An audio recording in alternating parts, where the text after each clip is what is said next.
I'm sure your inbox is inundated every day about 10% bonus, 20% bonus, all these great new things. But real talk, too many times people get into that and don't look at the meat and potatoes. And I'm a meat and potatoes kind of guy in that regard. There are pros and cons for bonus versus non-bonus. I've always said that it's 6 to 1, half dozen to the other between bonus and non-bonus. There's only so much money to go around, and it all depends on the marketing of the company. However, taking that out of the way, there are some areas where a bonus annuity really does make a ton of sense, besides just what somebody gets interested in, what catches their attention.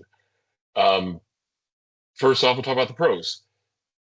Great place for it is overcoming surrender charges. I'll get into a little bit of a case study and a little bit of one that I worked on in the last year that was an extreme example of where this comes in so handy, where somebody needs to get out of their current annuity. The surrender charges, they're going to take a hit, but the current one is just not worth it. And it's worth taking the hit, but suitability won't go for that. So great idea for bonus there. Plus boosting initial growth.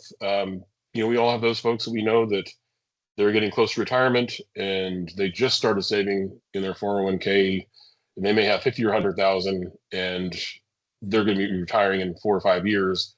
So we want to get that big bonus up front, because it doesn't matter if you have lower caps on the back end, that big bonus will really help them a ton.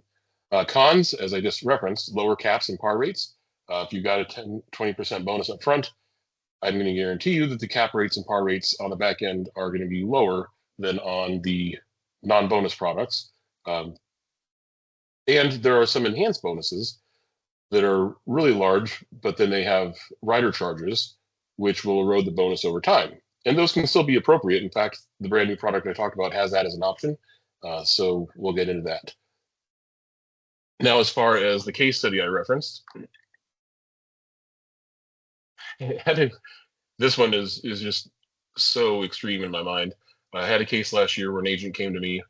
I won't name the company, but they had a client who was in a long surrender charge annuity, still had about a 5% surrender charge, and the cap literally was at 1%. So in an up year, they make 1%. In a down year, they get 0. And it had an income rider attached to it that had 100 basis point charge. So the best they could do is 0. But with a 5% surrender charge, suitability departments are not really fans of that, because obviously we don't want to just be churning and moving money and making people take losses.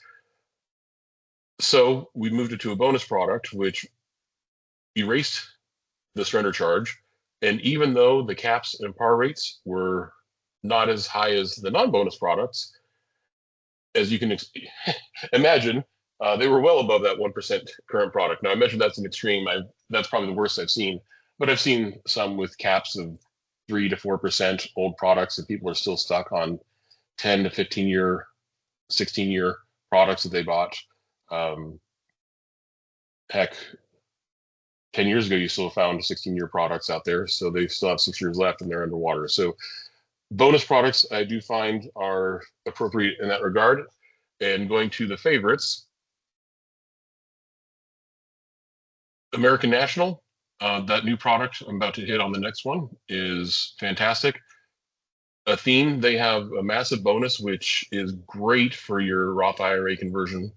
Especially, that's another area where the bonus comes in, because obviously they're going to have taxes as they shift money over.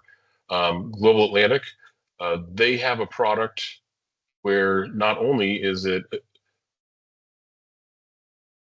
a guarantee, well, actually that's more on the income rider, I apologize, that they have some fantastic on the accumulation side in North American. Now, the reason why I highlight these especially, and there are a lot of good products that have high bonuses from carriers that I think are trustworthy folks. But over the years, I've seen a lot of companies bought and sold, and I've seen companies purchase other companies' products. And when they see business like this on the books, they go ahead and lower the par rates and caps, because they know that on that old business where the investments weren't under their auspices, they need to lower it to make the money. And let's be real, the carrier is not going to take the loss. Unfortunately, that comes out of the client's performance. So I look to carriers that have a good track record of, well, number one, a big bonus. Number two, product integrity. So on that note, with American National and their new product, this best entry window, I'm going to have a slide here in a second to explain that. That is unique. I've not seen it before. Maybe it's out there and I'm just not aware, but when I saw that come across my desk last month, I was pretty excited. Now, mentioning the bonus, you have the choice, and I like this because quite often carriers, you have to choose different products depending on what you want. This allows you to have a high rate of cap and par, or you can do a 14% bonus with no fee. Now you're going to have lower caps and par, but as mentioned before in the last scenario, that is still way preferable to where they're at. Then a 20% bonus that has a 95 basis point annual fee. If you do the math there, you'll notice that, well, that's 6% higher over the course of 6 years. That's pretty much eaten up. So that's really going to be your person that I mentioned that needs a big kicker. They don't have enough for retirement, and they really want to just kick that in hard to bump that up. And the long-term fees aren't going to be as bad as not having that extra 20%. So here we go. This best entry window in action. One of the big hesitancies people have in a volatile market, which we are in right now, is, well, what if I go in and I'll use round numbers, say the S&P's at 5,000, and then it drops a month later. No matter what happens the whole year, I'm behind the 8 ball. I'm never going to get back up to have a positive return. So one of the things that carriers did was monthly averaging. Well, that's nice, but that really diminishes your return significantly in a net market. So I rarely recommend that unless the person's really, really cautious about the lowering. But as you see here on the slide, that in the first 90 days, the index drops, it's going to readjust to the lower value in that window. So say it's at 5,000 and we have a crash and it's down to 4,000. Well, instead of in the past where you would end up having to know that all year you're not going to get back up to 5, probably, if it happens in the first 90 days, you actually really gain because now your starting point for that point to point is all the way down at 4,000, which this to me takes a lot of the fear that people have of, well, great, I want to put it in the high market and have it crash right after I put it in.